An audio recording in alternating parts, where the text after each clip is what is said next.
قرآن مجید فرقان حمید نے میاں بیوی کا جو رشتہ بیان کیا ہے نا، اور اس رشتے کو آپ سمجھیں جو قرآن پاک نے میاں بیوی کا رشتہ بیان کیا، کہن لباس لکم وانتم لباس لہن، فرمایا بیویاں تمہارا لباس ہے اور تم ان کا لباس ہو، وہ تمہارا لباس ہے اور تم، اللہ اکبر، کیسا خوبصورت لفظ قرآن پاک نے، ہن لباس لکم وانتم لباس لہن، فرمایا وہ تمہارا لباس ہے اور تم، سمجھ آ رہی ہے نا جی بات کی، وہ تمہارا لباس ہے اور تم ان کا لباس ہو۔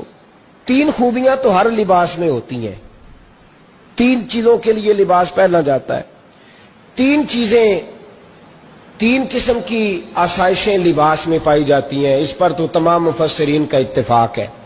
سب سے پہلی چیز، لباس جو ہوتا ہے وہ بندے کو گرمی اور سردی سے بچاتا ہے۔ سخت سردی میں لباس لے لیں تو بندہ سردی سے بچ جاتا ہے۔ اس کا مطلب یہ ہوا کہ میاں بیوی ایک دوسرے کا لباس ہیں، اگر بیوی کی طرف کوئی تکلیف آتی ہے تو میاں اس کو بچاتا ہے، اور اگر میاں کی طرف کوئی تکلیف آتی ہے تو عورت اس کو بچاتی ہے۔ میاں بیوی ایک دوسرے کا لباس ہے۔ لباس کیا کرتا ہے؟ لباس آدمی کے عیب چھپاتا ہے، اس کے وجود پر کتنے دھبے ہیں، کتنے نشان ہیں، وہ سارے چھپا لیتا ہے لباس۔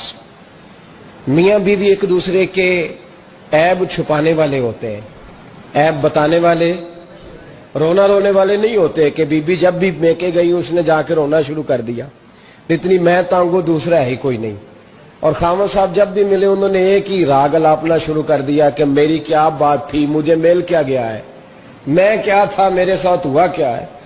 تو لباس ہے، ایک دوسرے کا عیب چھپائیں گے، بولیے ایک دوسرے کا عیب چھپائیں گے، ایک دوسرے کی غلطیوں کی پردہ پوشی کریں گے۔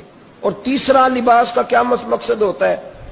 لباس شخصیت کا آئینہ دار ہوتا ہے۔ لباس آدمی کی اچھی اور خوبصورت طبیعت کا حصہ ہوتا ہے۔ جو لباس ہوتا ہے وہ انسان کو زینت بخشتا ہے، خوبصورت کر دیتا ہے۔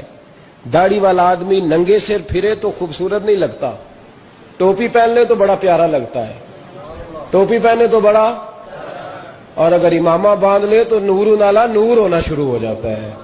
اللہ کرے آپ خوش ہو جائیں، آمین تو کہہ دیں، اور اللہ کرے فجر کی نماز آپ امامہ باندھ کی پڑھ لیں، آمین تو کہیں۔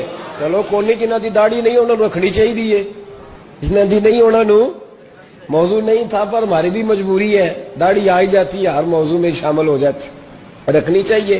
سب یاد رکھیں لباس آدمی کو زینت دیتا ہے۔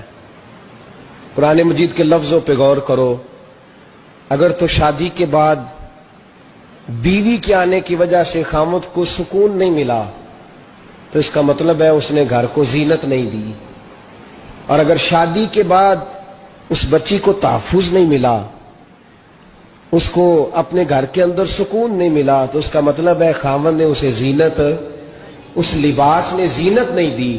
میاں بیوی ایک دوسرے کا لباس ہے، اس مقدس رشتے کو اسلام نے باندھا، اور لباس کہہ کے باندھا۔ میرے رسول کریم علیہ الصلوۃ والسلام نے پہلے تو خارجی لوگوں کو منع کیا ہے۔ میری ذاتی رائے یہ ہے کہ میاں بیوی کی ذاتی لڑائی کوئی بھی نہیں ہوتی، ذاتی لڑائی، میری باتوں کی سمجھ تو آ رہی ہے نا آپ دوستوں؟ کوئی نہیں آ رہی؟ اللہ جزا دے آپ۔ میاں بیوی کی ذاتی لڑائی کوئی نہیں ہوتی۔ ہوتا پتہ کیا ہے؟ لڑکے سے پوچھیں کہ بتائیں جناب کیا حال ہے، تو کہتے ہیں بیوی میری صحیح ہے، اس کے گھر والے نہیں صحیح۔ سنا ہے آپ نے بھی کبھی یہ لفظ؟ تو اسی طریقے سے اگر لڑکی سے پوچھیں کہ تیرا کیا حال ہے تو کہتی ہے خامن تو میرا دھیان رکھتا ہے، اس کی اماں نہیں خیال رکھنے دیتی۔ تو لڑائی جو ہوتی ہے وہ تیسرے آدمی کی وجہ سے ہوتی ہے۔ تیری اماں آئی تھی تو اس طرح کہہ گئی،